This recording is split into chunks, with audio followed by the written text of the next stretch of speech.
Learners licence ഇല്ലാതെ പൊതുനിരത്തിൽ ഒറ്റയ്ക്ക് വാഹനം ഓടിക്കുന്നതോ സ്വയം ഓടിക്കാൻ പഠിക്കുന്നതോ ശിക്ഷാർഹമാണ്. ഒറ്റയ്ക്കുള്ള ഡ്രൈവിംഗ് പഠനം സുരക്ഷിതമല്ല. ഒരു ഡ്രൈവിംഗ് സ്കൂളിന്റെ സഹായത്തോടുകൂടി ഡ്രൈവിംഗ് ഇൻസ്ട്രക്ടറുടെ ശിക്ഷണത്തിൽ ഡ്രൈവിംഗ് പഠനം ആരംഭിക്കൂ. അപകടം ഒഴിവാക്കും. വരുന്നതെങ്കിൽ ഇതുകൊണ്ട് ഈ എതിരെ വരുന്ന വണ്ടി ഒരു കാരണവശാലും എന്റെ വാഹനത്തെ തട്ടത്തില്ല. ഹലോ ഫ്രണ്ട്സ്, എല്ലാവർക്കും നമസ്കാരം. ഞാൻ ഗുഡ്സൺ കട്ടപ്പന.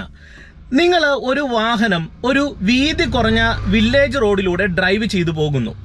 അങ്ങനെ പോകുന്ന സാഹചര്യത്തിൽ റോഡിൻ്റെ ഇടത് സൈഡിലൂടെ കുറേയധികം ആൾക്കാർ നടന്നു പോകുന്നുണ്ട്. ഒപ്പം തന്നെ റോഡിൻ്റെ വലത് സൈഡിൽ നിന്ന് മറ്റു വാഹനങ്ങളും കൂടെ വന്നുകൊണ്ടിരിക്കുകയാണ്. ഇങ്ങനെ ഒരു സിറ്റുവേഷൻ വന്നു കഴിഞ്ഞാൽ നിങ്ങൾ എങ്ങനെ നിങ്ങളുടെ വാഹനത്തിൻ്റെ ഇടത് സൈഡും വലത് സൈഡും പ്രോപ്പറായിട്ട് ജഡ്ജ് ചെയ്ത് വണ്ടി ഓടിക്കും? ഇടത് ചേർന്നാൽ ആൾക്കാരുണ്ട്, വലത് സൈഡിൽ നിന്ന് വാഹനങ്ങളും വരുന്നുണ്ട്.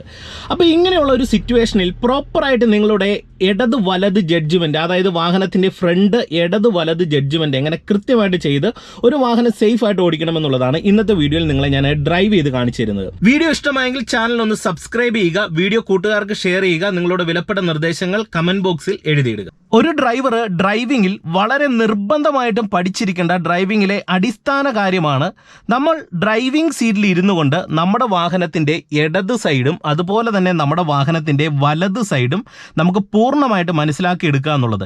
ഇത് മനസ്സിലാക്കി കഴിഞ്ഞാൽ നമുക്ക് എതിരെ വാഹനം വന്നാലോ സൈഡിൽ ആൾക്കാരുണ്ടെങ്കിലോ അല്ലെങ്കിൽ സൈഡിൽ ഇതുപോലെ ഒരു മതിലോ അങ്ങനെയുള്ള എന്ത് കാര്യം ഉണ്ടെങ്കിലും നമുക്ക് പ്രോപ്പറായിട്ട് നമ്മുടെ വണ്ടി ജഡ്ജ് ചെയ്ത് ഡ്രൈവ് ചെയ്യാനായിട്ട് കഴിയും.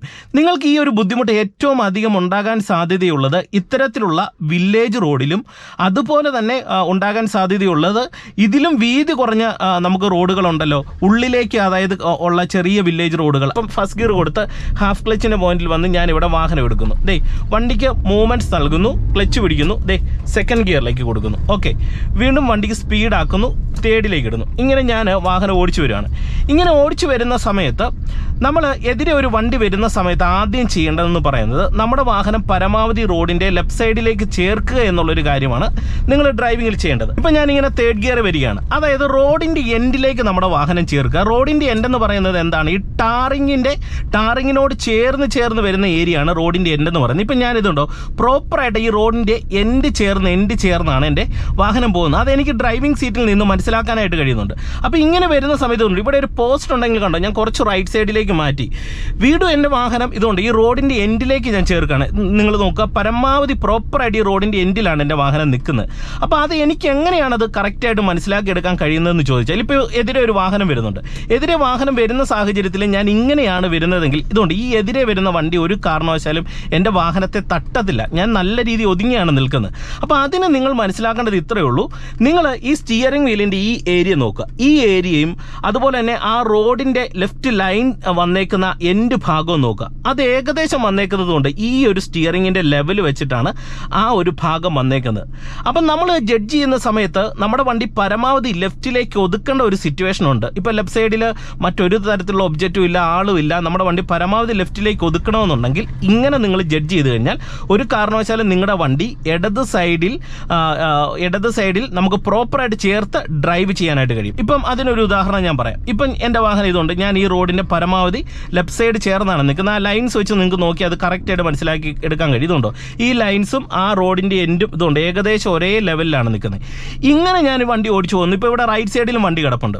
അപ്പോൾ ഈ ലെഫ്റ്റ് സൈഡിൽ കിടക്കുന്ന വാഹനത്തെ എൻ്റെ വണ്ടി ഇടിക്കാൻ പാടില്ല, റൈറ്റ് സൈഡിലുള്ള വണ്ടി ഇടിക്കാൻ പാടില്ല. അതിന് മുന്നേ നിങ്ങൾ നോക്കി ഇതുകൊണ്ട് ഇപ്പോൾ എതിരെ ഒരു വാഹനം വരുന്നുണ്ട്, ഒപ്പം തന്നെ അതിൻ്റെ പുറകിലായിട്ട് മറ്റൊരു വാഹനം കിടപ്പുണ്ട്. ഇതുകൊണ്ട് ഞാനിപ്പോൾ ലെഫ്റ്റ് നിൽക്കുന്നതുകൊണ്ട് എതിരെ വരുന്ന വാഹനത്തിന് വളരെ ഈസി ആയിട്ട് പോകാനായിട്ട് കഴിയുന്നുണ്ട്. ഓക്കെ, ഇനി നമ്മൾ ലെഫ്റ്റ് സൈഡിലുള്ള വണ്ടിയെ തട്ടാതിരിക്കാനായിട്ട് നമ്മൾ ചെയ്യേണ്ടതെന്ന് പറയുന്നത്, നമ്മളിപ്പോൾ ഇട്ടേക്കുന്ന ഈ ഗ്യാപ്പ് ഉണ്ടല്ലോ, ഇത് നമ്മൾ ഇങ്ങനെ നോക്കിയാണ് നേരെ പോകുന്നതെങ്കിൽ ആ മുന്നിൽ കിടക്കുന്ന വണ്ടിയെ നമ്മുടെ വാഹനം തട്ടും. അപ്പം നമ്മൾ ഒരു നിശ്ചിത ഗ്യാപ്പ് ഇടണം.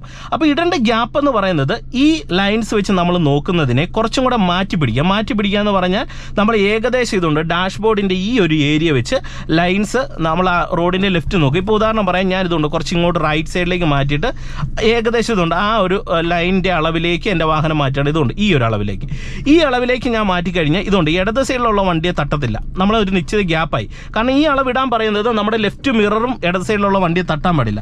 അതുകൊണ്ട് റൈറ്റ് സൈഡിലുള്ള വണ്ടിയെ നമ്മൾ തട്ടത്തില്ല. നമുക്ക് തട്ടാതെ പ്രോപ്പറായിട്ട് ഡ്രൈവ് ചെയ്ത് വരാനായിട്ട് കഴിയും. ഇപ്പം നിങ്ങൾ നോക്കിയേ, എതിരെ ഒരു വാഹനം വരുന്നുണ്ട്. ഈ വാഹനം ശരിക്കും പറഞ്ഞതുകൊണ്ട് ഇതിന് പുറത്താണ് നമ്മൾ കാണുന്നതെങ്കിൽ നമ്മുടെ വാഹനം ഒരു കാരണവശാലും എതിരെ വരുന്ന വണ്ടിയെ തട്ടത്തില്ല. ഇപ്പം എതിരെ കിടക്കുന്ന ഈ വാഹനം കണ്ടല്ലോ, ഈ വാഹനമാണെങ്കിലും ഇതുകൊണ്ട് ഇത്ര മാറിയാണ് നിൽക്കുന്നത്, ഇതിന് പുറത്താണ് ഈ വണ്ടി കാണുന്നത്. അപ്പോൾ അതിനർത്ഥം എന്ന് പറയുന്നത് നമ്മുടെ വണ്ടി ഒരു കാരണവശാലും എതിരെ വരുന്ന വണ്ടിയെ തട്ടത്തില്ല. അപ്പം നിങ്ങൾക്കത് പ്രോപ്പറായിട്ടൊന്ന് ഉറപ്പുവരുത്താനായിട്ട് നിങ്ങൾ ചെയ്യേണ്ടത് ഞാൻ കാണിച്ചു തരാം. ഇപ്പോൾ സെക്കൻഡ് കൊടുക്കുന്നു, പരമാവധി നമ്മളിതുണ്ട് റോഡിൻ്റെ ലെഫ്റ്റ് ചേർന്ന് റോഡിൻ്റെ എൻഡ് ചേർന്ന് ഡ്രൈവ് ചെയ്ത് പോകണം. ഇപ്പോൾ എതിരെ വരുന്ന വണ്ടി കണ്ടോ, ഇതിന് പുറത്തായിട്ടാണ് എതിരെ വരുന്ന വാഹനം കാണുന്നത്. ഇതുകൊണ്ട് ഇതിന് പുറത്താണ് കണ്ടത്. അതുകൊണ്ട് തന്നെ നമ്മുടെ വണ്ടി ഒരു കാരണവശാലും എതിരെ വരുന്ന വാഹനത്തെ തട്ടത്തില്ല. അല്ലെ നിങ്ങൾ നോക്കിക്കൊള്ളുക. എന്നിട്ട് ഡ്രൈവ് ചെയ്ത് പോകുന്ന സമയത്ത് എതിരെ ഒരു വണ്ടി ഉണ്ടെങ്കിൽ എന്ത് ചെയ്യണം, നിങ്ങൾ ഒരു ഇത്തിരി ലെഫ്റ്റ് സൈഡിലേക്ക് എപ്പോഴും ഒന്ന് ഒതുക്കി കൊടുക്കുക. ഇതുകൊണ്ട് ഇതുപോലെ ലെഫ്റ്റ് സൈഡിലേക്ക് ഒന്ന് ഒതുക്കി കൊടുക്കുക. അപ്പോൾ എതിരെ വരുന്ന വാഹനത്തിന് പോകാനായിട്ടുള്ള ഒരു ഗ്യാപ്പ് നമ്മൾ ഓൾറെഡി കൊടുത്തു. നമ്മുടെ വണ്ടി ഒരു കാരണവശാലും ഫുട്പാത്തിന് വെളിയിലേക്ക് പോകത്തില്ല. ഇനി സൈഡിൽ ഒരാളുണ്ടെങ്കിലും പേടിക്കണ്ട. ഇപ്പോൾ എതിരെ ഒരു വണ്ടി വരുന്നുണ്ട്. അതുകൊണ്ട് ഞാൻ ഇവിടെ ലെഫ്റ്റ് ഒതുക്കി, ഇതിന് പുറത്താണ് എതിരെ വരുന്ന വാഹനം കാണുന്നത്. നിങ്ങൾ നോക്കി കണ്ടോ, ഒരു കാരണവശാലും നമ്മുടെ വണ്ടി തട്ടത്തില്ല. അതാണ് അതിൻ്റെ മെയിൻ ആയിട്ടുള്ള പോയിന്റ് എന്ന് പറയുന്നത്. അപ്പോൾ അത് നിങ്ങൾ പ്രധാനമായിട്ടും ശ്രദ്ധിക്കുക. ഇനി വണ്ടി നമ്മൾ കാണുന്നത് ഈ ലെവലിലാണ് ഓർത്തോണം, നമ്മുടെ എതിരെ വരുന്ന വാഹനം നമ്മുടെ വണ്ടിയെ ഉറപ്പായിട്ടും തട്ടാൻ സാധ്യതയുണ്ട്. ഈ ലെവലിലാണ് കാണുന്നതെങ്കിൽ അപ്പോൾ എന്ത് ചെയ്യണം, ഈ ലെവലിൽ കാണുമ്പോൾ നിങ്ങൾ പരമാവധി ലെഫ്റ്റിലേക്ക് ഇങ്ങനെ ഒതുക്കി കൊടുക്കുക. അപ്പോൾ ആ വാഹനത്തിന് പോകാനായിട്ടുള്ള സ്പേസും പ്രോപ്പറായിട്ടും ഉണ്ടാകും. അപ്പോൾ ഇങ്ങനെ ഓടിച്ചു വരുന്ന സമയത്ത് ഈ വീതി ഉള്ള റോഡായതുകൊണ്ട് തന്നെ നമ്മൾ ചെയ്യേണ്ട മെയിൻ പോയിന്റ് എന്ന് പറയുന്നത്, മുന്നിൽ ആൾക്കാർ ഉണ്ടെങ്കിൽ നിങ്ങൾ പ്രോപ്പറായിട്ട് കുറച്ച് നേരത്തെ നമ്മൾ ഹോൺ അടിച്ചു കൊടുക്കണം. ഹോൺ അടിച്ചു കൊടുക്കുമ്പോൾ നിർബന്ധമായിട്ട് അവർ ലെഫ്റ്റ് സൈഡിൽ നിന്ന് മാറിക്കോളും. ഇനി ഇൻ കേസ് അവർ മാറിയില്ലെങ്കിൽ നിങ്ങൾ ചെയ്യേണ്ടതായിട്ടുള്ള ചില കാര്യങ്ങളുണ്ട്. അത് നിങ്ങൾ ഡ്രൈവിങ്ങിൽ ശ്രദ്ധിക്കണം. കാരണം ഹോൺ അടിച്ചു കഴിഞ്ഞാൽ എല്ലാവരും മാറണമെന്ന് നിർബന്ധമില്ല. അപ്പം മാറിയില്ലെങ്കിൽ നമ്മൾ പ്രോപ്പറായിട്ട് ചെയ്യണമെന്ന് പറയുന്നത്, ഇപ്പം ഞാൻ ഇതുണ്ട് ലെഫ്റ്റ് സൈഡ് ഇങ്ങനെ ചേർന്ന് വരികയാണ്. ഇപ്പോൾ എതിരെ ഒരു വാഹനം വരുന്നുണ്ടെന്ന് നിങ്ങൾ സങ്കല്പിക്കുക. ഇപ്പോൾ ഇവിടുന്ന് എതിരെ ഒരു വണ്ടി വരുന്നുണ്ടെന്ന് നിങ്ങൾ സങ്കല്പിക്കുക. അപ്പം ഞാൻ എന്ത് ചെയ്തു, ലെഫ്റ്റ് സൈഡ് ഈ റോഡിൻ്റെ എൻഡ് ചേർന്ന് ഇങ്ങനെ ഓടിച്ചു വരുന്നു. ഇങ്ങനെ ഓടിച്ചു വരുമ്പോൾ ഇവിടെ കുറച്ച് പേര് ഇങ്ങനെ ആൾ നിൽക്കുന്ന ഒരു സാഹചര്യം വന്നു കഴിഞ്ഞാൽ നിങ്ങൾ എന്ത് ചെയ്യണം, ഉടൻ തന്നെ ആൾ മാറുന്നില്ലാത്ത ഒരു സിറ്റുവേഷൻ ആണെങ്കിൽ കുറച്ച് നേരത്തെ ക്ലച്ചും ബ്രേക്കും ചവിട്ടി നിർത്തണം. എന്നിട്ട് എതിരെ വരുന്ന വണ്ടി പോകാനായിട്ട് വെയിറ്റ് ചെയ്യുക. എന്നിട്ട് എന്ത് ചെയ്യണം, ഫസ്റ്റ് ഗിയർ കൊടുക്കുക. ഫസ്റ്റ് ഗിയർ കൊടുത്ത് നമ്മൾ എന്ത് ചെയ്യണം, എതിരെ വരുന്ന വണ്ടി പോയിട്ട് റൈറ്റ് സൈഡിലേക്ക് പിടിച്ച് വാഹനം എടുക്കുക എന്നുള്ളതാണ് നമ്മൾ ഡ്രൈവിങ്ങിൽ ചെയ്യേണ്ടത്. ഒരു കാരണവശാലും ആൾ റോഡിൻ്റെ ലെഫ്റ്റ് സൈഡ് ചേർന്നാണ് നിൽക്കുന്നതെങ്കിൽ നമ്മൾ ഒരു കാരണവശാലും ഡയറക്റ്റ് കയറി പോകരുത്. നമുക്ക് ഒരു പക്ഷേ പഠിക്കുന്ന സമയത്ത് ഒരു തോന്നലുണ്ടാകും, നമ്മുടെ വണ്ടി കയറിപ്പോകും, ആളെ തട്ടത്തില്ലെന്നൊരു തോന്നലുണ്ടാകും. എന്നാൽ ലെഫ്റ്റ് ആളുണ്ടെങ്കിൽ നിങ്ങൾ എന്ത് ചെയ്യരുത്, ഒരു ഡിസിഷൻ എടുക്കുന്ന സമയത്ത് സംശയമുള്ള ഡിസിഷൻ എടുക്കരുത്. പ്രോപ്പറായിട്ട് നിങ്ങൾക്ക് ക്ലിയർ ആയിരിക്കണം. ആളില്ലെങ്കിൽ നിങ്ങൾ പോവുക. ഇപ്പോൾ ഇവിടെ ഇങ്ങനെ ഞാൻ വാഹനം ഓടിച്ചു വരുവാണ്.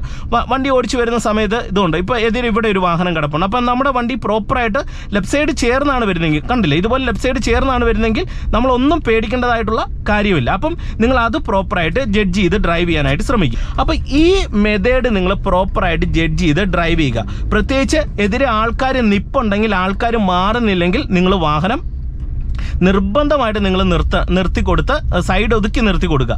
എതിരെ വരുന്ന വാഹനം പോകാനായിട്ടുള്ള ടൈം കൊടുക്കുക. എന്നിട്ട് നിങ്ങൾ ഫസ്റ്റ് ഗിയർ കൊടുത്ത് റൈറ്റ് സൈഡിലേക്ക് മാറി വാഹനം എടുക്കാനായിട്ട് ശ്രദ്ധിക്കുക. അപ്പോൾ ഇന്നത്തെ ഒരു വീഡിയോ നിങ്ങൾക്ക് പ്രയോജനം ചെയ്തെന്ന് ഞാൻ വിശ്വസിക്കുന്നു. വീഡിയോ ഉപകാരപ്പെട്ടെങ്കിൽ നിങ്ങൾ വീഡിയോ കൂട്ടുകാർക്കൊക്കെ ഷെയർ ചെയ്യുക. ഒപ്പം തന്നെ ചാനൽ സബ്സ്ക്രൈബ് ചെയ്യാത്തവരുണ്ടെങ്കിൽ ഒന്ന് സബ്സ്ക്രൈബ് ചെയ്ത് സപ്പോർട്ട് നൽകുക. വീണ്ടും നമുക്ക് നാളെ മറ്റൊരു അറിവുമായിട്ട് കാണാം. Okay, by.